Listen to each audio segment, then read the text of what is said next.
finance minister has announced as a part of a countrywide fiscal package that REC PFC will lend about 90,000 crores to bleeding state electricity boards. This will in turn be paid to the generators to clear their dues, and the central electricity generators, of course, will give some rebate against the payment as well. Is this the much needed move that was necessary to be done? Is this transformational, or does this do something that was anyways anticipated and necessary? Let's put and what the impact of this and future things could be. Let's put those questions across to Mr. Praveer Sinha, because Tata Power 2 is one of the beneficiaries of this as well. Mr. Sinha, good having you. Thanks so much for joining in. I know you're in a silent period, so you can't give me numerical answers about Tata Power, so we won't get into that. But just a brief view on how do you rate this move? It was necessary, yes. Is this sufficient, or would you have anticipated some more things to be done? Good morning, and thank you for having me on your show. First of all, when we look at yesterday's announcement, there are two basic things that we look from the power sector. The first is the support that is being provided to MSMEs, and this is both for manufacturing and services sector.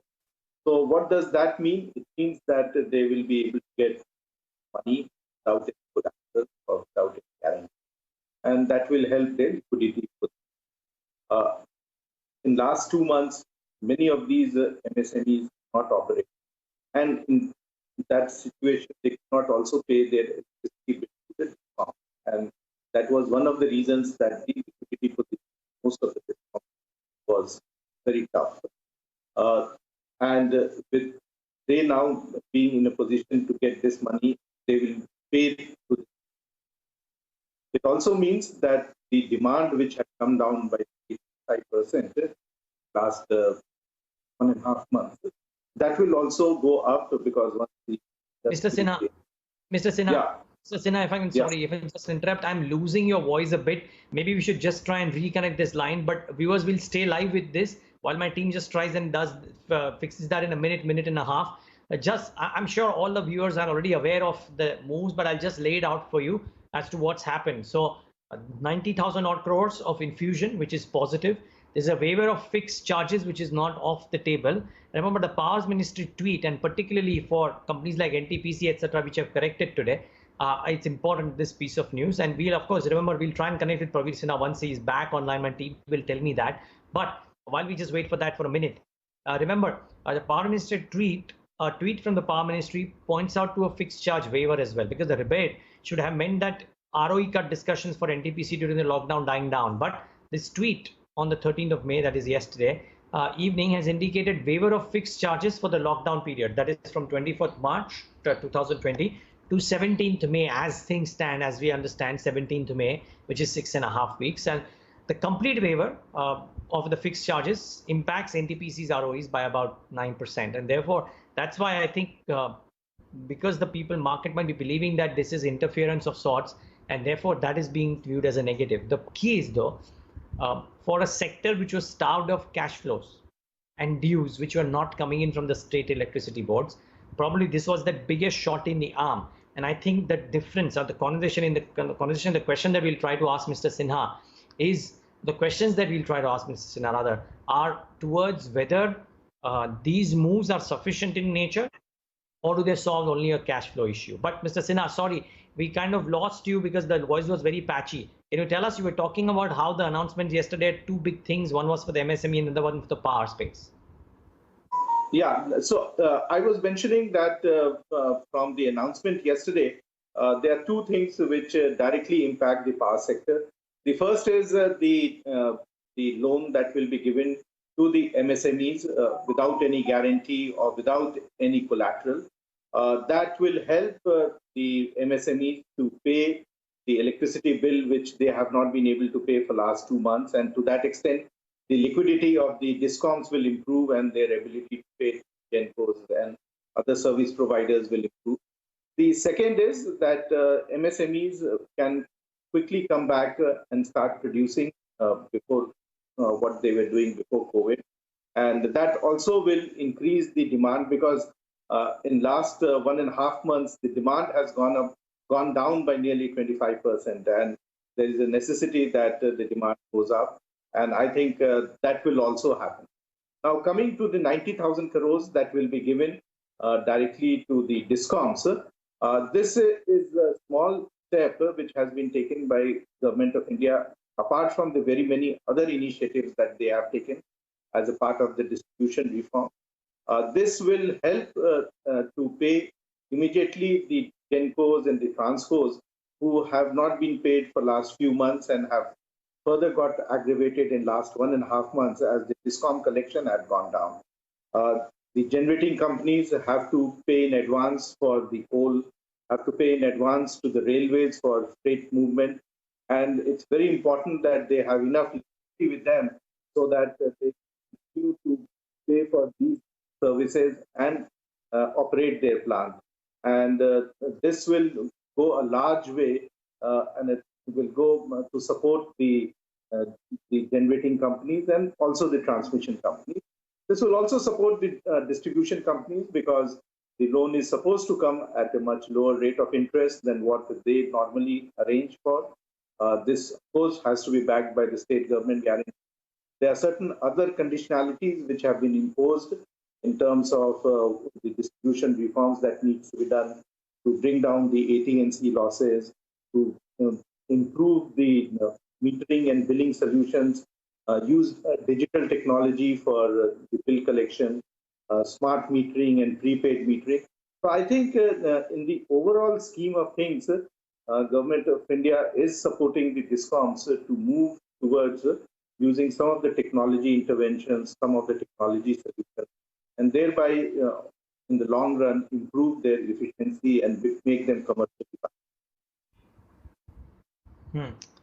Mr. Sinha, I don't want to get into what it means for Tata Power, but surely, is it possible for you, are you in a position bound by the silent period laws to at least tell us what kind of money is coming to you as a result of this?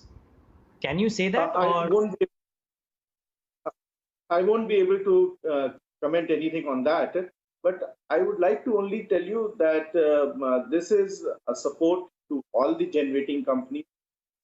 Many of them do not have that sort of a problem because they are in merit order and they were getting, but nonetheless, the distribution companies were having huge liquidity crisis in spite of the fact that they wanted to make the payment, they were struggling with that. This will give them some respite in terms of their ability to pay immediately. The arrangement is that the money will be used exclusively for making payments to the generating companies and transmission companies. It will go directly from PFDREC to them. And though the agreement will be with the state DISCOM. So I think it improves the liquidity to a very, very large extent and will help the power sector to come back online, which it was struggling to for last minute. Would you expect something else, Mr. Sinha, as well? I mean, I know a lot of sectors are struggling and one shot has been given, which is a large one for power, but it's such an important sector. And that's what I'm wondering. Would you expect something else in the days, in the weeks to come in terms of a support, stimulus / package? I think the Government of India is also planning a huge support program, which of course is linked with the Electricity Act amendment and the distribution reforms that needs to happen in the states, tariff division. The draft Electricity Act has been circulated by Government of India, and that brings out very, very important aspects that how in distribution there would be sub-licensing and franchisee, direct benefit transfer would be there. Power supply will be only made if the LCs are opened. So a whole lot of reforms have been suggested in the Electricity Act amendment. Similarly, whole amount of reforms are suggested in the tariff policy, which is now with the group of ministers for finalization. So I think we need to look at it in totality, that these are the steps that the government is taking to incentivize the state governments and the state DISCOMs to bring about the power sector. And I think this is a big step in that direction. Sure. Just one follow-up before I move on from this topic and ask you one more question on some other topic. For a couple of your peers, Mr. Sinha, this waiver of ROE in fixed charges for NTPC, Power Grid, etc. I think the market has taken it a bit negatively because that reeks of some bit of interference, even though it's one time, and maybe it sets a precedent. What do you think of that move? Any thoughts there? I think it is not the ROE which has been reduced, only that the power which gets surrendered because of the low demand, to that extent, the waiver is being given. So the ROE for the supply of power continues to be what is approved by the regulator and is as per the regulations and policy. It's only for the quantum of energy some of the states might have surrendered during the period of less demand. To that extent, it will be restricted. So I think it's a very, very small amount, and it is in no way impacting the existing PPA arrangement or regulations. Okay, just one final question, Mr. Sinha, and that is on something that was done earlier, which is the MERC tariff approvals. And prima facie, I think it showed about a 19.4% reduction. At least the math that we had done then seemed to be suggesting that. Any thoughts on that at all? And one last question would be on how do you expect post-lockdown, and we don't quite know what lockdown 4.0 could look like, what could happen to demand? Let me try to address the last question first. Post-lockdown, we will definitely see increase in consumption going up. We have already seen in last 2 weeks, the consumption patterns have increased. Of course, with summer, the consumption in any case increases, but with whatever industries have opened up in last 2 weeks, we do find that there has been uptake in consumption going up. Secondly, as far as the tariff that was decided by MERC, the tariff is a cumulative impact of all the power purchases and all the other expenditure that one incurs on the network. There is a truing up process that takes place, and the true up process that took place this year brought about certain aspects about the network cost and the power procurement cost.